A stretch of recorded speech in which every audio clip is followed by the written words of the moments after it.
the Electoral College does elect President-elect Joe Biden, are you not going to leave this building? Just so you, certainly I will. Certainly I will.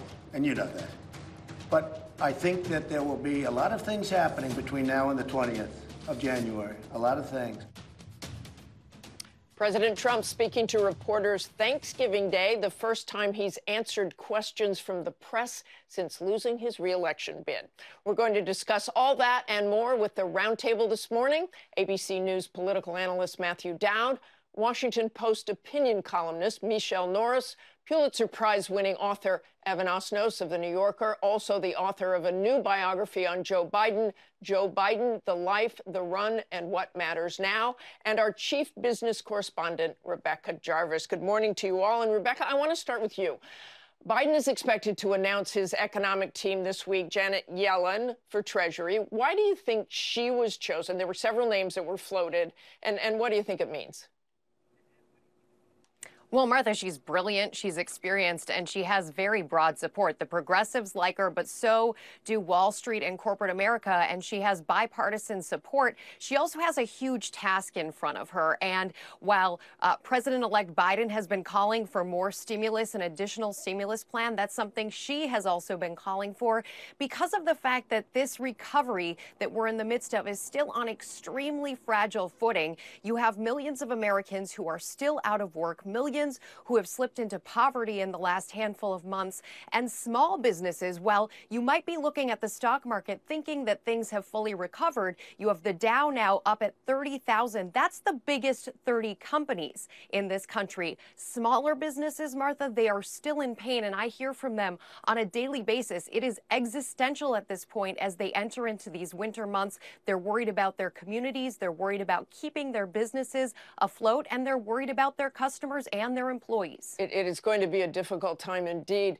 Michelle, Biden says he is focused on bringing diversity to his cabinet, but most of these picks do have something in common.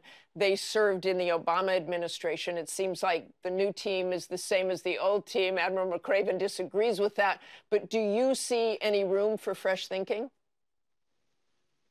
I think you will see fresh thinking because these are different times. As Admiral McCraven noted, these are all people who know each other, and that is certainly a benefit.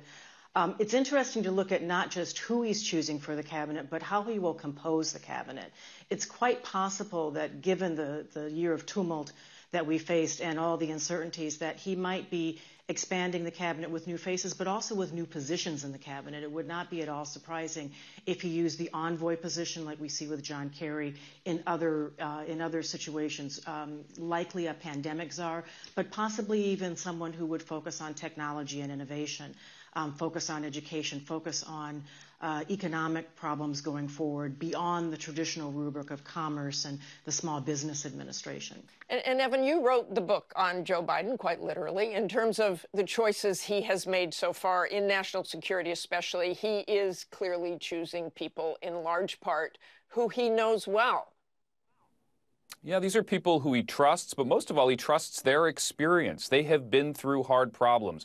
Some of them have been involved with decisions they regret. The involvement in Iraq, of course, the war in 2003, or the decision to go into Libya. But they have some scar tissue, and that's because they know these jobs. They know how to go into an office on day one and make a difference. And I think there's another key piece of this, which is we talk about the extraordinary diversity that we are seeing in some of these choices, diversity of race and also of background. But if you take somebody like Linda Thomas Greenfield, who's coming in as U.S. ambassador to the UN, she's also an extraordinary example of full spectrum of American income experience, background. She is the first person in her family not only to graduate from college, but also from high school.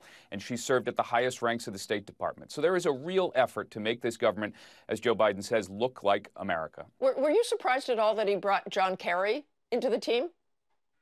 No, I thought that is a measure of both Kerry's respect for Joe Biden and also Joe Biden's belief that climate change is an essential issue, not just about climate and dealing with this existential risk to the United States, but also about national security. It's about our standing in the world, our standing in the global community.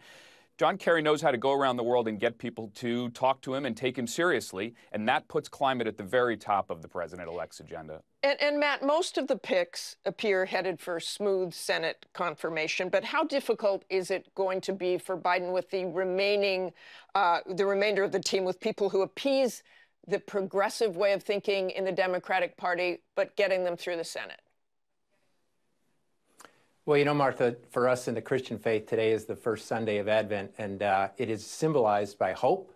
And so my hope is that what you just said is true, is that the Senate, regardless if it's 50-50 or the Republicans have a certain advantage, they'll look at the competency and qualifications of Biden's cabinet. What I think will happen is that the Republicans will approve most of them, if not all of them, with a few exceptions. And I think they're going to do a few exceptions. They'll pick out one or two people in order to show the base of the Republican Party that they can stand up to the new president after January 20th, that they'll pick somebody out and try to defeat one or two. But the majority of these, I think, will go through. Nobody so far is outlandish. I think one thing that I think Joe Biden, if I were him, would do is try to put somebody in a cabinet level position, whether it's a czar, over democracy and the institution of democracy in this country. What we've seen over the course of the last few years, and especially the last month, is an attack on the democratic institutions of our country. It's a lot like water pipes in our country, Martha,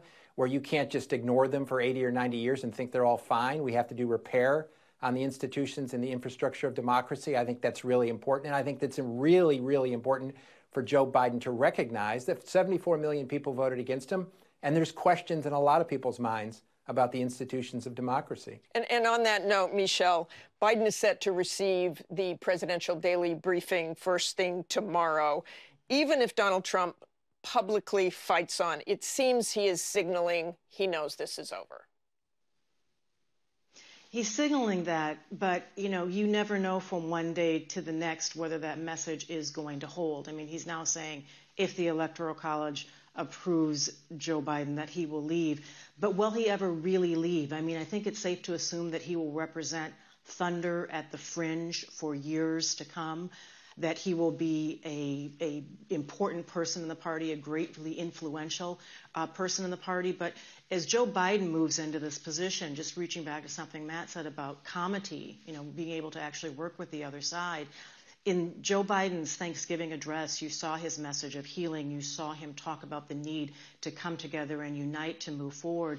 It might be a lot harder for Republicans to take that hard-line, closed-arm stance when that is juxtaposed to someone who is actually speaking with compassion and empathy and trying very hard to pull the country together so we can pull forward and meet some of the challenges in front of us. And Matt, back to you.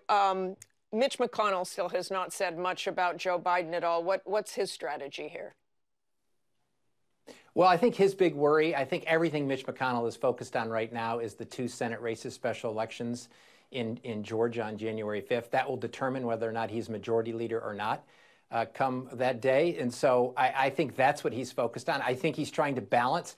Mitch McConnell, all of us know, is smart enough to know Joe Biden is going to take the oath of office on January 20th. He knows that. He's trying to figure out how to balance that with this election going on and trying to keep the majority in the Senate. So he's, as always, an operator in the midst of this. He will come along. I think the question is he and Joe Biden have a personal relationship that goes back decades? And can that personal relationship overcome the natural tendency we seem to have today to fight and battle and be polarized? And I think that's, what will be really telling is, can a long-term personal relationship that we thought was of respect, can it move the country in a way that gets things done? And Rebecca, I want to turn back to COVID. You talked a little bit about the economic strain. There is good news on the horizon. Dr. Fauci, of course, talking about the vaccine next year. But how will that change things? How many businesses go out of business? What will the country look like post-vaccine, do you think?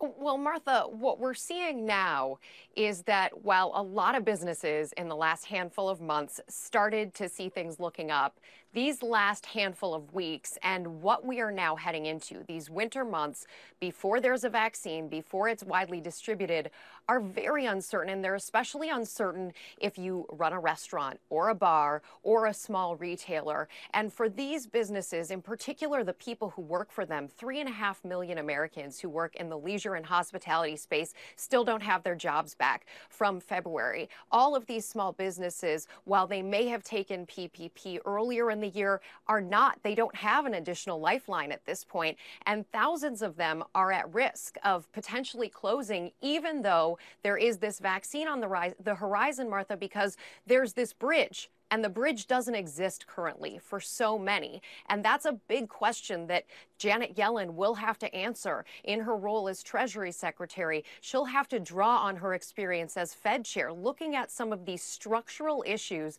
that exist within the U.S. economy and thinking about how in the future, as we go forward, how to rebuild from where we are right now, because the structural issues are there and they are impacting businesses right now.